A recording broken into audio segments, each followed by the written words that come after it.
Our business is obviously grounded in the research, and we've been using AI to essentially look at the wealth of things that we can collect on individuals. Looking forward, you're going to find that the AI engines are going to be forced to charge on usage, not per seat. When I ask ChatGPT to do something, I ask them to do deep research. That's different than just asking them to come up with a script. I put the speaker list of the conference into ChatGPT, and I asked them to review all the speakers and then identify people that would be good connections for me. We want to show business owners that there are people using it and you can use it as a small business yourself. The barriers are very low. This is Real AI Use Cases Business Owners Roundtable with hosts Elizabeth Gearhart, podcast consultant, marketing expert, and PhD researcher using AI every day, and Richard Gearhart, entrepreneur, seasoned business owner, and intellectual property attorney specializing in innovation. I'm going to ask each of you for one way that you're using AI in your business. Dr. Danielle Dick with ThriveGenetics.ai.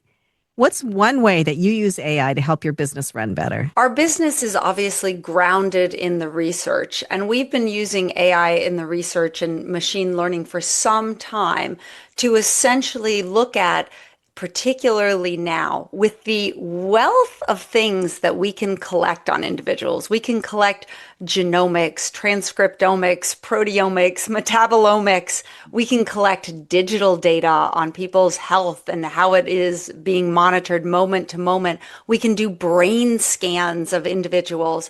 What we can really do is integrate all of this information alongside all the information that's in electronic health records, personal surveys, etc., to look at what best predicts either treatment outcomes or who is at most risk of developing addiction.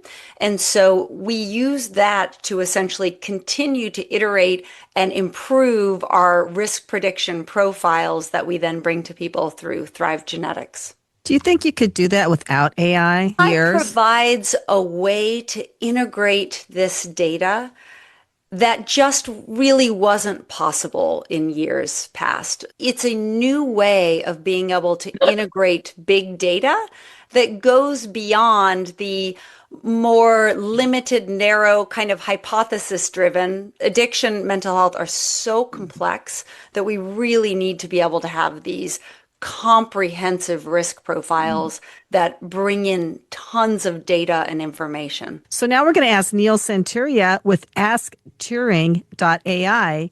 Neil, I know your whole company's AI, but what's one way that you're using AI maybe to speed processes or something? One is Dr. Dick was really impressive in that I've spent 31 years in psychoanalysis, and at the end of the day, the shrink says to me, "It's your wiring." So if I'd known that earlier, maybe it would have been a little easier. But it saves some money too, right? The more interesting question to Dr. Dick and all of you would be, look, my company is built specifically to do confidential, privacy, RAG, large data, machine learning. So my question to Dr. Dick is, what AI system do you use? And if you're using ChatGPT or Open, or what do you use? This is where I must plead the fifth and say the wonderful thing about academia is that there are lots of really smart people with expertise in different areas. We built a company that is specifically built for privacy, confidentiality, and massive amounts of data, memory. I won't bore you, but ask Turing, and you can obviously understand Turing. We named it because Alan Turing was the code breaker in the Second World War for the Bombay machine that solved the code for the German communications. So machine learning's been around a long time.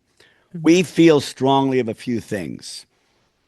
There are currently 7 or 8 or 9 large LLMs, large language models. That's what Dr. Dick uses, but they all train on your data. Showing me your genetics and your EMRs, they are not private.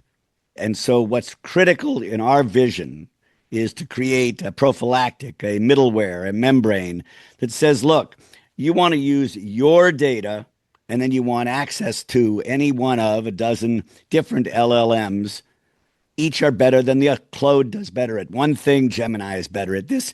So by being multiple, we think that's a value. But the real trick is to provide the kind of context and memory that the other current offerings don't do. Our customers are wealth managers, lawyers, manufacturing. How are you using AI yourself? I really want to know one way that you're using AI yourself for your company. Like you have an AI company, but do you actually have an AI application that your company uses? We use AskTuring.ai. If you go to AskTuring.ai, you can sign up and use it. You can start immediately. We use it just the way anybody would use ChatGPT. The only difference is we think ours is better and provides the kind of privacy that everybody wants. When I talk to people, they say, look, we use ChatGPT, we use Claude. Do you know it's not private? They said, we know that. So we don't really load our private documents or the kind of research that Dr. Dick does. We don't put that in there because that is exposing it to the public. That's the magic. And I do want to say something in Dr. Dick's defense.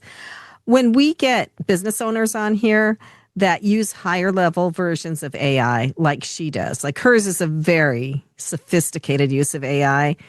They know how to use it and they know their company uses it, but they don't know the specifics because that's what they have their team for. I have a faculty member who's far smarter than me in this area who really leads all of our AI core.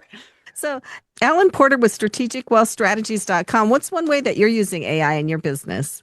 When I ask ChatGPT to do something, I ask them to do deep research. That's different than just asking them to come up with a script. But deep research, it'll take a long time, not a long time, but it takes a while for that information to come up. But I also use that and also use it with HeyGen. I make videos on there. I've got over 500 videos, but those 500 videos were done by me.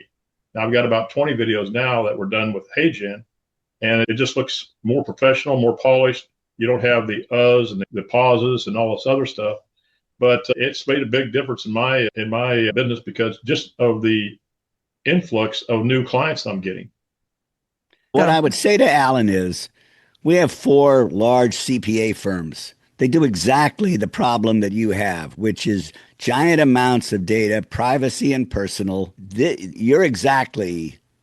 What you're doing is exactly a proper use, an effective use of AI. And I like that you point that out and that everybody's here into using it because there are still people that won't even use ChatGPT. And I feel like the reason we're doing this segment is we want to show business owners that there are people using it and you can use it as a small business yourself. The barriers are very low. Like you said with Turing, the barriers are very low to that. If you don't use it now, start using it now, you are going to get left behind because it's here. It's not going away. Parts of it are scary, but Neil, you're a ringer because you're more about AI probably than all of the rest of us combined. Like we're users. You're a programmer, but I do think that this is an important discussion to have, and we have it every show. So people that haven't used it yet can see what the possibilities are. How are you using it, Richard Gearhart Law? I'm going to give an example. We're attending a conference next week, and so I decided to get organized and find out who's going to be attending the conference and are there people there that I want to interact with for different reasons, maybe to be guests on the show or for other business reasons. And so I put the speaker list of the conference into ChatGPT and I asked them to review all the speakers and then identify people that would be good connections for me. It came up with about 20 people that it thought might be a good connection. For example, in terms of guests for the show, we want somebody who's going to be a good guest. And I defined what I thought a good guest is, and then it was able to find people for that. So, Richard, let me make the perfect example of what you just said. You took and asked public data. Who are the speakers? ChatGPT can do that in your sleep. Well, so can we, but the trick is not public data. It's your research papers, or for example, you could take 100 of your podcasts, put it into Turing, and then using RAG, which is retrieval augmented generation, and that's what we do, and that's the magic. Then you can chat with all of your podcasts. The magic is your private data, not accessing the public. The LLMs have trained on multiple trillions of words and public information. How big is the Mississippi River? That's not the key use of AI. I think it's both. For me, what I did was a powerful application and it works. I also appreciate that there are analysis of private data, and that's something as a law firm we're interested in, but we also have to be very careful not to compromise client confidentiality. So we would never put client confidential information into one of the search engines that you mentioned. And it would be great to be able to do analysis on those, but we need to make sure that our client confidentiality is protected. Your point's well taken. I think our strategy has been to use outward-facing LLMs like chat for outward-facing projects that don't involve confidential information. Right now, we've been using Microsoft Copilot, which is supposed to have a high security level for internal reviews. But because you have the enterprise version of Microsoft 365. So Microsoft 365 says we don't share this data. Elizabeth, do you believe that? I don't know. I believe it because I think that they would be taking a serious business risk if they didn't follow through on that promise. I guess there is a potential for some sort of backdoor review of some data, but a lot of big companies use Microsoft, very powerful companies. I don't think Microsoft wants to anger them by exposing their confidential information. I use it for the marketing, and none of what I do is really confidential. I do my marketing reports. I anonymize the data that I put in there, so there's no names, but I find it saves me so much time for the marketing. And right now I'm having a little bit of a struggle. I've been trying to get people to do these web, but it's just not working out. So I'm using it as a consultant. I'm using mainly Google Gemini because their last upgrade was really good. So they're a lot better, I think. And they're a little more factual than chat to try to help me build it's just a pretty simple website. And I'm partway there. But I can watch a YouTube video, which will tell me how to build a website with this theme. But if I get stuck and have a question, then I could go ask Chat or Google or Perplexity. So I think it's really useful. What is going to change in the AI universe, we believe, is they're not going to charge per seat. We charge on usage. So it says, look, knock yourself out. It's like a buffet. If you eat $400 worth of food and you were allowed to eat 100, then you owe me 300 when you left. We believe, this is looking forward, you're going to find that the AI engines are going to be forced to charge on usage, not per seat. Because if you have 1,000 people in a company, you won't give everybody a $30 seat. What you want to do is give the whole company a license to a platform, and then some people will eat a lot and some people will eat much less, and you only pay for what you eat. We think that's where it's going. That's for businesses, though, because it's going to be hard, I think, to convince people that have been using Google for Google search for free to pay now for search. And the latest stats I saw is that they think that people are going to start using ChatGPT and the others before they go to Google, starting in 2 years, in 2028. They think that's when the lines are going to cross between people using Google and people using the LLMs. But are you going to pay for it if you can get it for free? And maybe Google's going to start charging. I mean, we've had this big push to keep the internet free, but is it really going to stay free? I'll leave that to smarter people than me. So we've 3 great ways to use AI. Deep research for your own company's data. You can just say, where was that file from 1965 that I remember the guy's name, and it'll pull it right up and say, here, wow, deep research. Lots of great ways to use AI. I had one other wild AI experience recently. I had the opportunity to talk to an AI version of myself. I am on the advisory board of another startup, And they are in the parenting space. And the whole idea is there's so much parenting information out there. And when you're in the moment and trying to figure out what to do with your child, like you can't remember what was in chapter 3 of the child code or whatever other book. And so they have created a panel of kind of founding experts. And I'm fortunate to be partnered with them on this. But they essentially, in talking to me about their new product, said, we have a demo for you.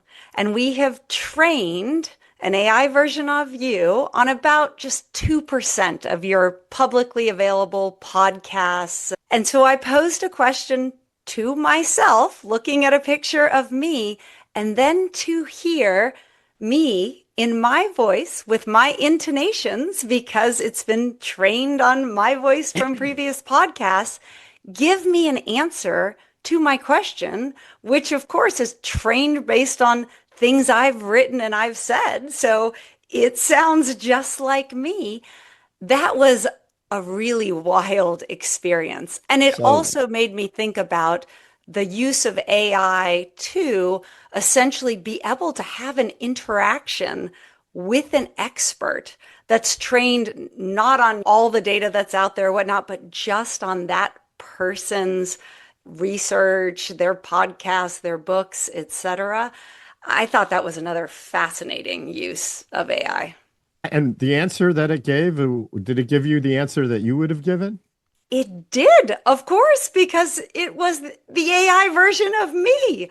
I imagine it must be what having an identical twin feels like sometimes. We've had a couple people on the show that have actually cloned themselves. They run companies, and so they've made AI clones like that and put as much of themselves into it as they can. And then their employees have to go ask the clone first before they can come to them. And if they can't get the answer from the clone, that's the only time they can ask the CEO. I love that idea. You have been listening to Real AI Use Cases Business Owners Roundtable.